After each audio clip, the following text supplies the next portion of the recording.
Le représentant de la Pennsylvanie au Congrès, Scott Perry, a affirmé que l'Agence nationale de développement des États-Unis, récemment fermée par l'administration Trump, finançait des activités terroristes dans plusieurs pays du Sahel, au Nigeria et au Tchad. Au Niger, 35 ans de démocratie mal comprise. Le gouverneur de Niamey dresse un bilan accablant de la politique nigérienne. Lors des assises nationales au Niger, le général de brigade Abdou Assouman Harouna, le gouverneur de la région de Niamey, a prononcé un discours sans concession sur l'état du pays après 35 ans de pseudo-démocratie. Il dit ceci: en 35 ans de démocratie mal comprise, nous avons vu ce que la grande majorité de nos politiciens a fait de notre pays. Un pays exsangue à tout point de vue malgré les ressources naturelles dont il dispose et la ressource essentielle pour sa construction qu'est la jeunesse. C'est ce qu'a déclaré le gouverneur. Il a dénoncé la corruption et l'inefficacité de l'administration, la déliquescence du tissu social, ainsi que les émardés politiques et les embrouilles mini-politiques qui ont plongé le pays dans le chaos. Le général Harouna a fustigé les promesses non tenues des politiciens qui ont brillé par l'instauration des contre-valeurs sociales, se traduisant par le mensonge éhonté, le pillage systématique de nos ressources, la corruption devenue un mode de gouvernance, le clientélisme, le nomadisme politique, le clanisme, le népotisme, l'escroquerie, l'arrogance, la recherche effrénée du clinquant, la mise sous bail de nos richesses, la sous-traitance de notre sécurité. Le discours poignant, cru de vérité, met en lumière donc les défis auxquels le Niger est maintenant confronté et la nécessité d'une transition réussie pour pouvoir sortir de cette crise. Et moi, j'insisterai même. Pourquoi retourner à la démocratie? Pourquoi? On doit rester dans ce qui marche chez nous. On n'a pas besoin d'aller dans une quelconque démocratie. Ce n'est pas pour nous. Petite pause. Sachez que vous pouvez souscrire à la chaîne pour 3 € et pour 10 € par mois et avoir du contenu exclusif en fonction du forfait. Tous les membres qui ont payé un abonnement peuvent rejoindre le groupe Telegram où j'ai déjà partagé plus de 150 vidéos qui ne sont plus sur la chaîne. Et dans ce groupe, je partage régulièrement ce que je ne peux pas publier sur YouTube. Et pour ceux qui veulent apprendre, nous avons de nouvelles formations. En plus de celle qui vous apprend à faire une chaîne YouTube rentable, on a rajouté des formations en montage vidéo, en conception de miniatures et en écriture de vidéos. On vous apprend comment monter une vidéo en face caméra, en illustration ou encore en utilisant des avatars. On apprend également à faire des miniatures comme Pensy Kamit, Yomi Denzel ou encore le célèbre youtubeur MrBeast. Je vous laisse toutes les informations en description. Revenons au sujet. Alors, on apprend aussi au Mali un coup de filet des Fama, un chef terroriste notoire et 3 complices neutralisés dans la région de Gao. Vous savez, les mêmes terroristes financés par les Occidentaux là. Les forces armées maliennes, en abrégé Fama, ont annoncé vouloir neutraliser 4 terroristes, dont un chef important lors d'une opération menée le 15 février 2025 à 60 km au nord de Gossi, dans la région de Gao. Parmi les individus neutralisés figure Oussama Abdou Anes, un terreau activement recherché qui était le principal coordonnateur de la logistique des groupes terroristes entre le Gourma et le Haoussa. Lors de cette opération, les femmes ont récupéré des équipements militaires, un pick-up et du matériel servant à la fabrication d'engins explosifs improvisés. Et donc, on peut lire ici, Flash Info, l'état-major général des armées informe l'opinion que les FAMA ont neutralisé 4 terroristes, y compris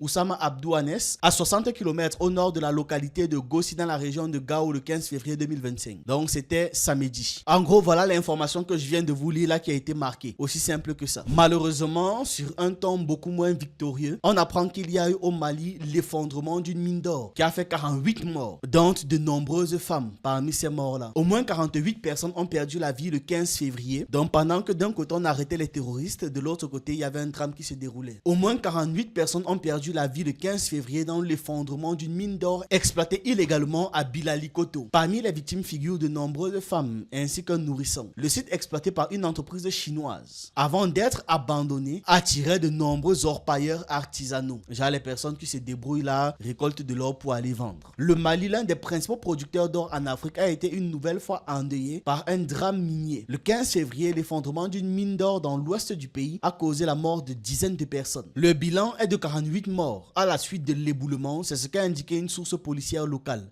Les victimes sont en partie tombées dans l'eau. Il y a parmi elles une femme avec son bébé qu'elle portait sur sur le dos. C'est ce qu'a précisé la source. C'est parce que les gens étaient attirés par l'espoir de trouver de l'or que de nombreuses personnes s'y rendaient malgré les risques. Selon un responsable local, la plupart des victimes étaient des femmes. Il s'agit du deuxième drame de ce type depuis le début de l'année. L'orpaillage artisanal est une activité répandue en Afrique de l'Ouest et s'est révélé de plus en plus lucratif ces dernières années en raison de la demande croissante de matériaux et de la hausse des prix. Les gens cherchent aussi à s'en sortir au quotidien. 13 orpailleurs artisanaux, dont des femmes et 3 enfants, ont perdu la vie le 29 janvier dans le sud-ouest du Mali après l'inondation d'un tunnel où ils creusaient pour aller chercher de l'or. L'incident s'est produit dans une mine d'or à ciel ouvert près du village de Danga, dans le cercle de Kangaba, dans la région de Koulikoro, au sud-ouest du pays. Les vannes d'un réservoir d'eau boueuse avaient cédé, ce qui a inondé le tunnel où des femmes et des enfants étaient en train d'extraire la terre pour pouvoir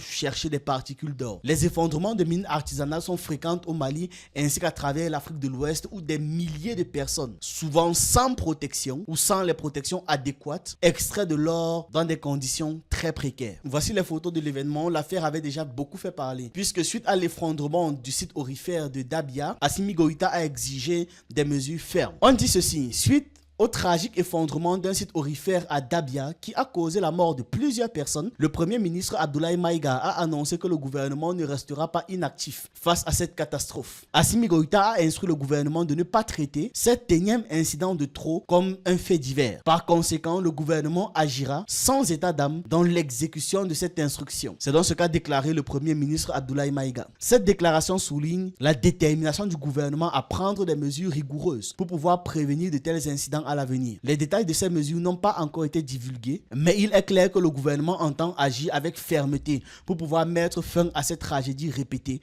dans les mines artisanales. Et là où il y a eu les 48 morts, c'est-à-dire la plus récente tragédie, voici les images.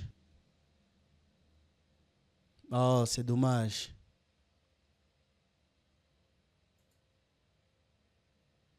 Les gens sont à la recherche du pain quotidien.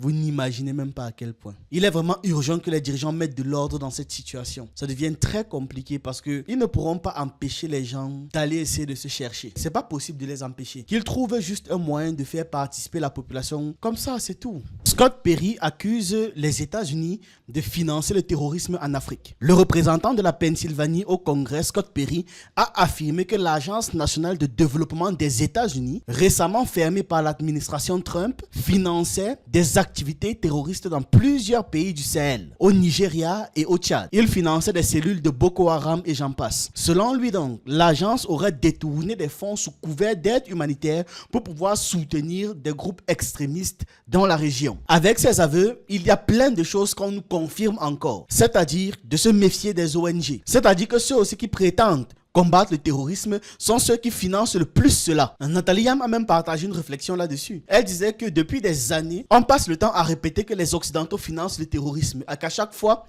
on répondait que oui, ils sont payés par Moscou. Que les Nathalie Yam et autres sont payés par Moscou, ce sont des agents de Moscou et j'en passe. Scott Perry, voilà ça qu'il le dit. Le représentant de la Pennsylvanie au Congrès des États-Unis. Voilà ça qu'il le dit. Lui aussi, il est financé par Moscou. Lui aussi est financé par Moscou. Il faut répondre. La vérité finit toujours par sortir. Même quand ces gars pensent cacher comme ils veulent, la vérité finit toujours par sortir. Et c'est ça en fait qui rend difficile ce qu'ils sont en train de faire. C'est qu'ils se sont tellement embourbés dans des mensonges que même en interne, à un moment donné, pour comprendre où va l'argent, il faudrait que les gars se posent des questions. Et en se posant des questions, ils ont des réponses. Et même si c'est maladroitement, les informations fuitent, ça sort. Au Mali, des actualités sur le nouveau passeport de l'AES. Le Mali a transmis les spécimens physiques avant la mise en circulation, mais il y a certains pays qui traînent le pied. Est-ce que c'est une volonté de nuire ou une simple procédure? La réciprocité est en train d'être envisagée. Le Mali a pris les devants en matière de communication autour du nouveau passeport de l'Alliance des États du Sahel. Le 22 janvier, le ministère des Affaires étrangères a transmis une note explicative détaillée à toutes les missions diplomatiques accréditées au Mali, ainsi qu'à ses propres missions à l'étranger et aux organisations internationales,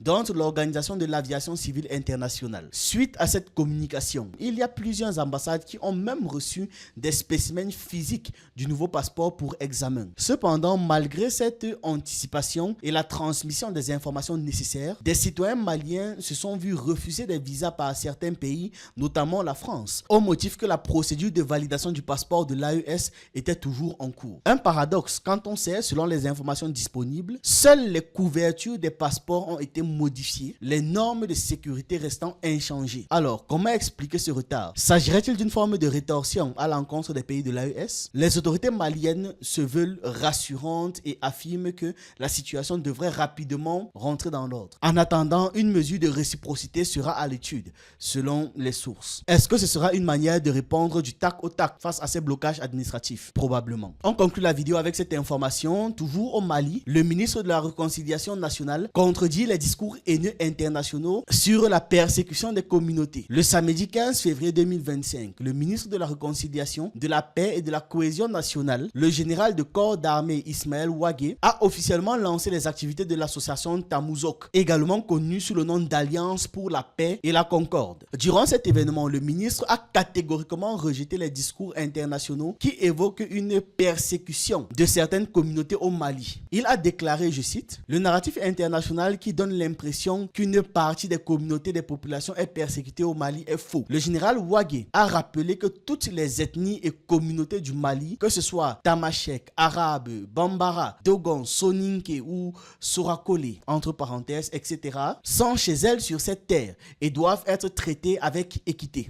Il a encouragé les communautés et leurs leaders qui ont choisi de rester fidèles à l'État, soulignant que l'État malien ne fait aucune distinction entre ses fils, même ceux qui se sont égarés à un moment donné. Le ministre a rappelé que les communautés se démarquent des groupes terroristes et a œuvré pour le retour de la paix. Il a réitéré l'engagement du gouvernement à soutenir l'association Tamouzok dans ses efforts pour promouvoir la paix, le vivre ensemble et la réconciliation nationale. Voilà. Globalement, c'est un tour d'horizon sur ce qui s'est passé au Mali pendant le week-end. J'espère que vous avez apprécié cette vidéo. Dites-moi ce que vous en pensez en commentaire. J'attends tout ça et on se retrouve dans une prochaine vidéo.